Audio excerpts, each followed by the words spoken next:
जय हिंद, जय महाराष्ट्र। मेरी दोस्ती सीए दुर्गेश जी से ना कुछ 2 साल पहले हुई है हमारी, और मैं इससे पहले भी बहुत सारे संस्थाओं से जुड़ा था। मैं भी एक मिडिल क्लास फैमिली से हूँ और मुझे पता है कि क्षमता, स्किल कितनी इंपॉर्टेंट होती है। मैंने काफी मुश्किलों से अपना सीए, सबको पता है सीए में कितना टाइम लगता है, मगर ऐसा कोई वेल टू डू फैमिली नहीं था कि जहाँ पे मुझे को पापा बहुत खर्चा कर सकें कि विदेश भेज सकें। तो मुझे पता है कि ग्राउंड में रहना क्या होता है, मुझे पता है कि पैसे का वैल्यू क्या होता है। सो आज जो मैं देख रहा हूँ, हम अब 10 साल 15 साल पीछे जब जाते हैं तो हम लोग महिला साक्षरता की बात करते थे। आज साक्षरता से ऊपर हम महिला सशक्तिकरण की बात कर रहे हैं, वुमेन एम्पावरमेंट की बात कर रहे हैं। अच्छा, मुझे बताइए, जितने भी मेरे यहाँ पे आदरणीय दीदी हैं, इनमें बताइए कि किन किन आप अपने बच्चों को आप अपने बच्चों को डॉक्टर किन किन लोग बनाना चाहते हैं? इंजीनियर कौन बनाना चाहता है? सीए कौन बनाना चाहता है? मगर बहुत बार क्या होता है, हमारे पास पैसे की कमी होती है। तो मैं आपको एक सिंपल उदाहरण, सिंपल एक कहानी सुनाता हूं। हमारे यहाँ एक महिला है, इनफैक्ट 2 महिला पुरुष दोनों है, पति पत्नी है।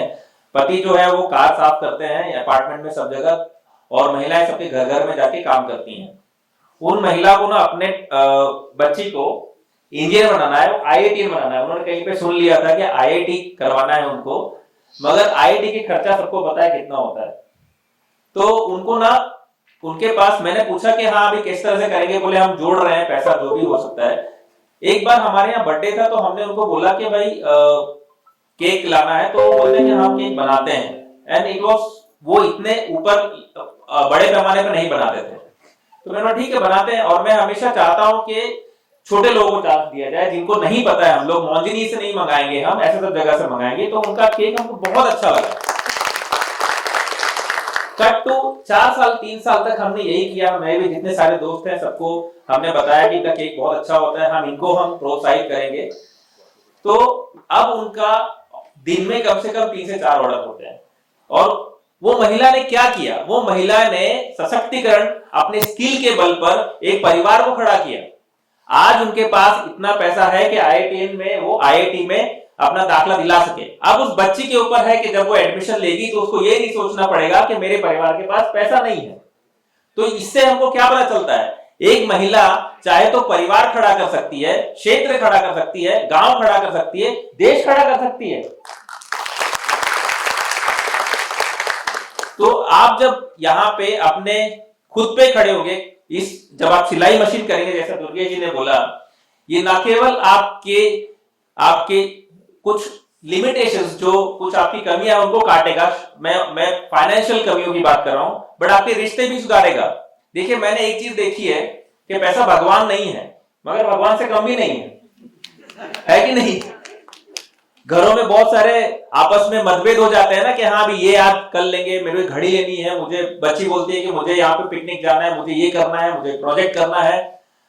बहुत सारे घरों में ना छोटे छोटे बच्चियां होंगी, बच्चे बच्चियां दोनों होंगे, ये बोलते हैं कि घर स्कूल में एक प्रोजेक्ट दिया है। हमको इतनी बार लगता है ना कि क्या 1000-2000 उसमें खर्चा हो जाता है, मगर यही अगर जो सिलाई मशीन से, अगर जो सशक्तिकरण से महिलाएं अपना खर्चा निकाल रही हैं, अपने बच्चों का खर्चा निकाल रही हैं, कितना अच्छा हो। आप देखिए कि हम किसी गाय या किसी जानवर को जब कुछ देते हैं, कोई रोटी देते हैं या कोई कुछ खाना देते हैं, उनको आदत पड़ जाती है। मेरे हिसाब से अगर जो आप किसी को काबिलियत देंगे, उनकी काबिलियत में उनको सहायता करेंगे, तो उससे बड़ा कोई दान नहीं है। तो मेरे हिसाब से आप इसका पूरी तरह उपयोग करें, अपना स्किल डेवलप करें, और आप खुद नहीं और 4 लोगों का स्किल डेवलप करें। देखिए, ना केवल आप अपने क्षेत्र का बट पूरे देश का नाम रोशन करेंगे, गौरवान्वित करेंगे। मैं आपको एक उदाहरण बताता हूं। मैं बहुत सारे देशों में जाता हूं, जर्मनी, यूरोप, यूएस। पता है उनका एक स्टैटिस्टिक्स, जैसे दुर्गेश ने बताया ना, मैं सीए हूं, नंबर्स को बहुत ध्यान रखता हूं। तो एक नंबर ऐसा है, और आप निकाल लीजिए हिस्ट्री, जो भी देश आगे हैं उनमें महिलाएं बहुत ज्यादा सशक्तिकरण में हैं, बहुत ज्यादा इंडिपेंडेंट हैं, अपने आप से अपना फाइनेंशियल लिटरेसी करती हैं। सो अगर जो ये महिलाएं अपने आप अपने पैरों पे खड़ी हो गई, देश अपने आप खड़ा होगा, क्योंकि वो केवल अपना नहीं सोचती हैं, अपना परिवार, अपना समाज। इनफैक्ट मैं तो ये बहुत मानता हूं कि महिलाएं अपना परिवार और अपने पति का परिवार, इन लॉज का भी संभालती हैं। हम हस्बैंड लोग इतना नहीं कर पाते हैं मगर तो जिस व्यक्ति में इस तरह का थॉट प्रोसेस है, इस तरह की सोच है, वो सोचो देश के लिए क्या कर सकता है। तो ये केवल एक सिलाई मशीन नहीं है, आपके हाथों में एक क्षमता दी गई है, इसका पूरी तरह उपयोग कीजिए, आपके सपने पूरे कीजिए। आपने एक सपना देखा होगा, आपने बच्चों के लिए सपना देखा होगा, पूरा कीजिए वो सपना। All the best.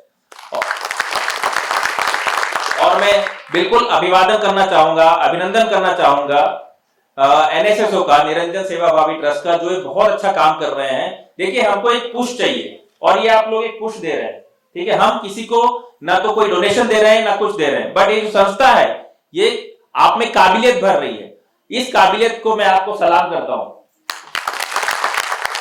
और आप ये कार्य हमेशा जारी रखें, अच्छे से करें। बहुत बहुत शुभकामनाएं निरंजन सेवा भावी ट्रस्ट। नमस्कार।